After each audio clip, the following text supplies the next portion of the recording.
as Narisma Rao. The whole India and the whole world woke up to the fact that there has been a reversal in the Indian economic landscape. And after that, India has been growing by 8 to 9% per annum. And look where we are, where we change the policies of the previous government like anything. Yeah. So if I thought, oh, मैंने बड़ा तीर मार दिया, मैंने 6 साल में ये कर दिया, और मेरे बाद जो आ रहा है, वो कुछ नहीं करेगा, that's a premature victory declaration. That's not going to count. If even after my tenure, these changes take place and continue to take place, then you have victory. Otherwise, the people who were very much interested in status quo will win over the new leader and try to reverse all that has been happening. That happens. So you have to have what I call as a durable intra-organizational movement, which is the movement is now being run by the organization itself, not by the leader. Error number 8, which is the last error, neglecting to anchor change firmly in the corporate culture. So the first thing is that you change the corporate culture. So these were the 8 errors which every one of us has to avoid in order to transform an institution. So I will stop here. I've taken more time than I was allocated, but now I'm open for any comments, discussion, and please feel free to challenge. It is not, rocket science, the leadership or the management. John Cotter may be wrong, I may be wrong. Feel free to disagree, to challenge, to have a different viewpoint, because you bring in perspectives which I don't have. So feel easy about it. Don't be shy. जी मैं Dr. Ishwar Hussain को challenge कर रहा हूँ. Doesn't matter. I'm just like you in this room. I'm equal to you. So don't hesitate to say. So thank you very much for the addition into some of the things. First of the thing that was the complacency.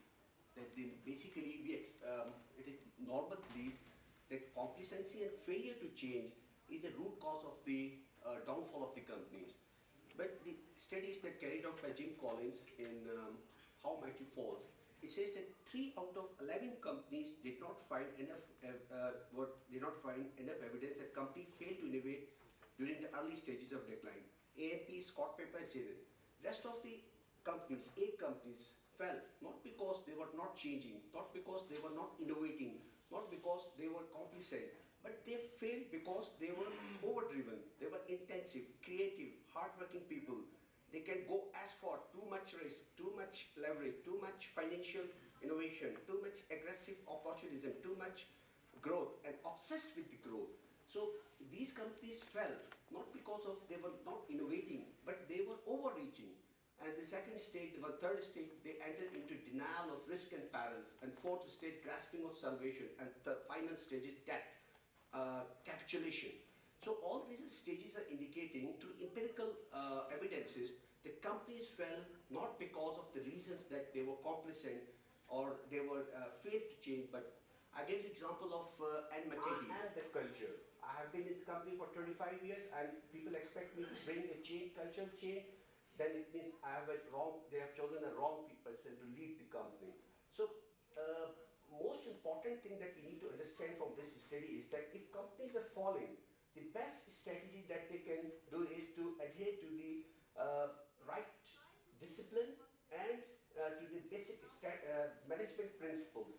If you adhere to the basic management principles and lead it not to show the quick wins, but a solid foundation is being laid, then perhaps you can move forward in a better manner. Like done in the case of by the Louis J.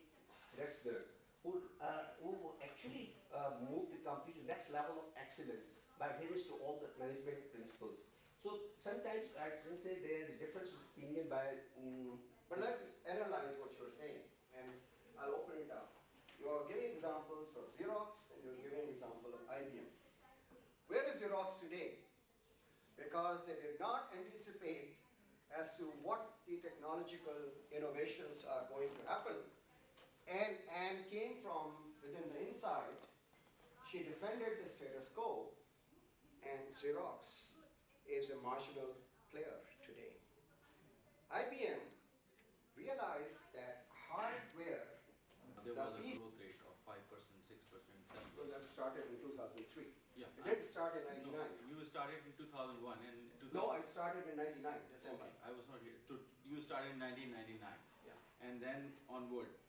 But the bottom line is that if you see the balance sheet of those 5 or 6 big banks and their number of irregularities which is appearing on their balance sheet and the kind of penalties the State Bank of Pakistan is imposing on them, like they are growing every year, and the kind of benefit, like if any transformation occur in the State Bank of Pakistan, which is not reflecting in the banking sector.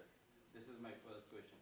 And the second question is that, which is like the time period in which basically you got successes. It was a time period where Pakistan was flourishing, kind of 7 or 8% kind of growth rate. So like, and all these things, which is like, it was momentum basically, in my opinion, which people were thinking that now State Bank of Pakistan is transformed.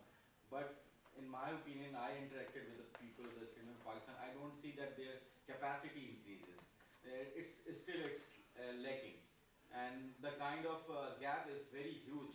And unfortunately, the kind of which should not be the case, even in this time period where the information and all these kind of things are very easily available. I respect your opinion, but I totally disagree on both the points.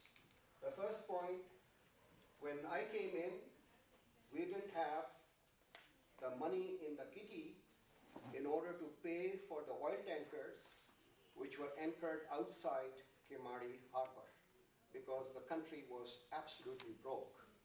And from there, we started our battle. Till 2003, our growth rate per capita terms was negative. So please don't tell me that all the efforts we made from 91 to 99 to 2003 was just because we were at the boom. The boom started in 2003 to 2007 when we had the growth rates which were quite respectable. But I retired in 2005, so please do not consider that to be the issue. By you, but by the World Bank and by the IMF in their reports on South Asian banks. You may be entitled to your views, but that is a different story, because I said all of us have freedom to express their views. So I don't buy this argument that the State Bank doesn't have the capacity. We used to get the inspection reports after 18 months because all our systems were manual. Today, we have state-of-the-art technological solutions where every week the governor can click the button and look at the state of each single bank. And if there are problems, the president of the bank is called in next morning and told that these are the issues and the problems that you are facing. We have ECIB, which is a click of the button, where you can find out whether this gentleman has multiple loans or he has defaulted. This helps the credit appraisal. The non-performing loans have come down to 6% on gross, net 3%. They have gone up again because the economic conditions of the country have deteriorated since 2007. All the young men and women who are inspecting, and you can ask the bankers,